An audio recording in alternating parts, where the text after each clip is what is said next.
Question of the day, what is your favorite stock manipulation game? I mean, there's tons of these, right? All the way from 18xx games to 504 has an interesting module that you can put in there, to Power Grid, the stocks expansion, to, even things like Raccoon Tycoon. What is your favorite stock market type game? Let me know in the comments below, because today we're looking at a game called Wall Street 1920. It's all about kind of the boom of Wall Street, also the boom of Wall Street. Kind of dark, but a bomb.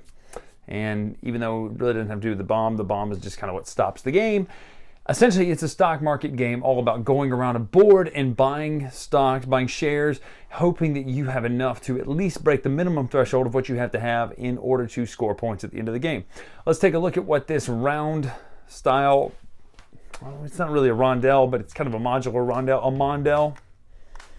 It's probably not right. Let's take a look at what this game offers right now.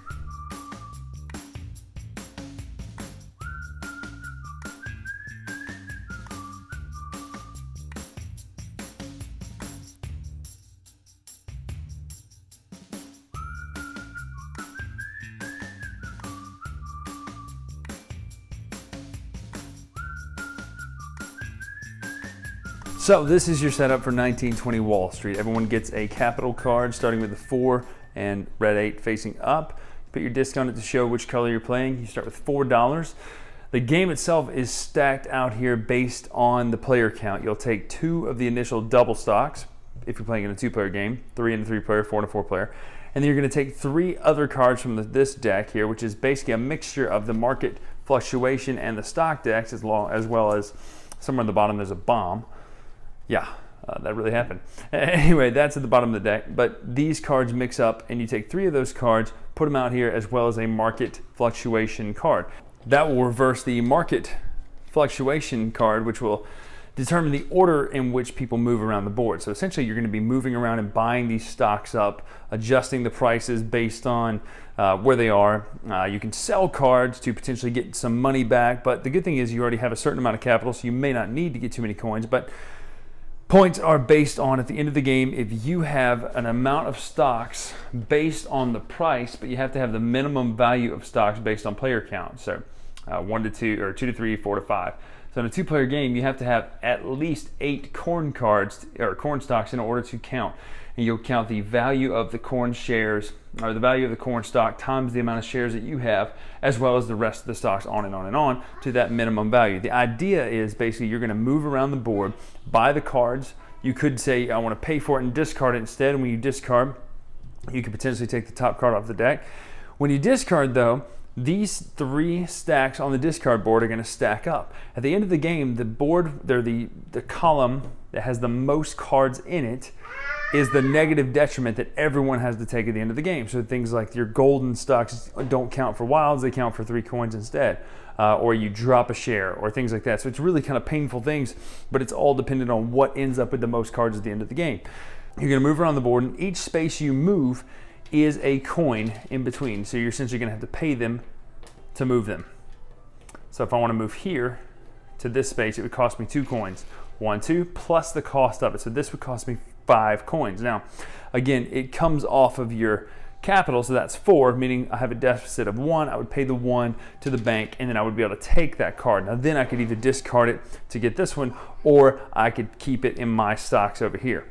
You can also sell a stock. You sell the stock by selling the one that you are already currently situated on. You'll sell it for half the market value of the one over here. Then you'll take a card out of your hand.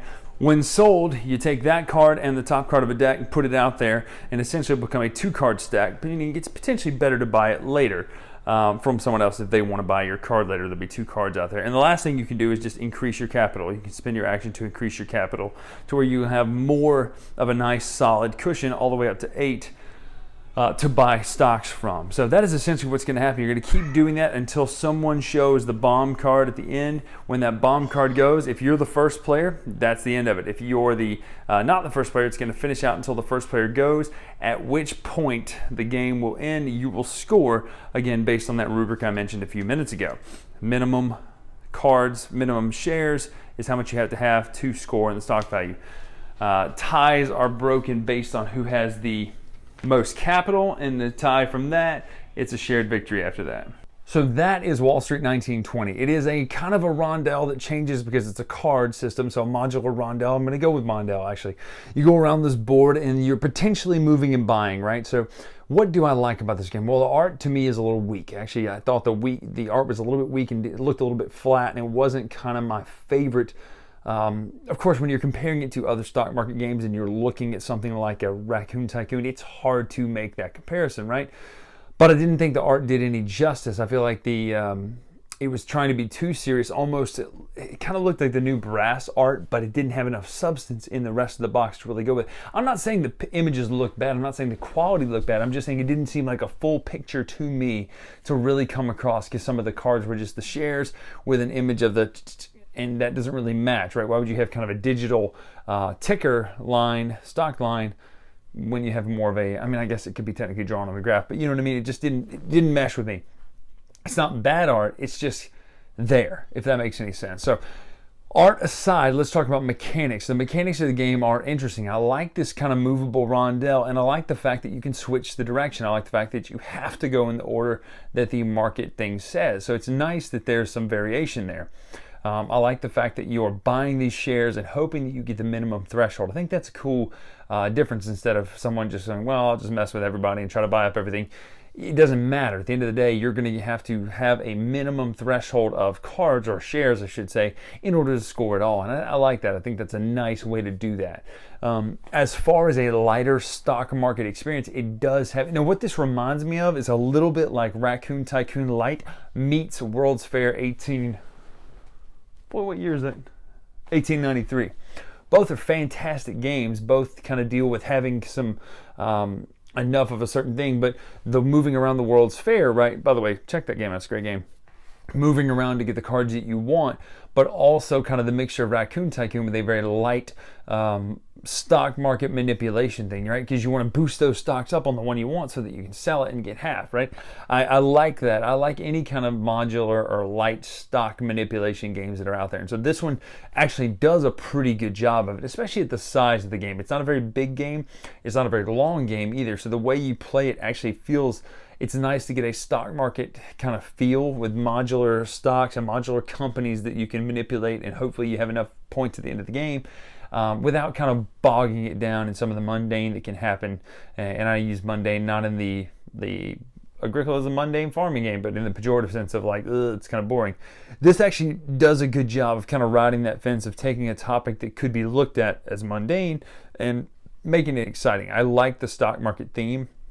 I like the idea of moving around. I think the rondel system is actually a pretty cool way to do this, and the modular based on the amount of players is nice too. So really enjoyed the way this plays. It's probably a 6 for me. It's better than average. It's not terrible. It's not bad. It's not great, but it's a pretty good game. So if you were looking for a quicker stock market manipulation game, then go check out Wall Street 1920. It's a fun game. It's got a good little bit of history to it. The art's a little bit flat, but the mechanics are nice, pretty simple. I like the idea of having the capital card as opposed to paying cash every single time. It's nice to have that baseline capital. That's also pretty thematic too. So not World's Fair 1893. Did a review on that many years ago. This is stock market. This is Wall Street 1920. Go check this game out. It is fun. If you like kind of stock market-y manipulation sort of games, this is a game for you. I'm Bryan Drake here on the Dice Tower. Make sure to follow us on Twitter, Instagram, etc. at Dice Tower Bryan. Till next time, we'll see you. Thanks so much for watching another Dice Tower video. If you enjoy our videos, subscribe to the channel for more fun, comprehensive board game coverage. Also, consider joining us at one of our events. Come to Dice Tower Retreat, a small, intimate gathering where gaming is king. Join us for Dice Tower Cruise, the largest board game cruise. Attend Dice Tower West in Las Vegas for gaming fun on the West Coast, or Dice Tower East in Orlando in sunny Florida. Dice Tower Conventions, the friendliest gaming conventions on Earth. I'm Eric Summerer, and you've been watching the Dice Tower.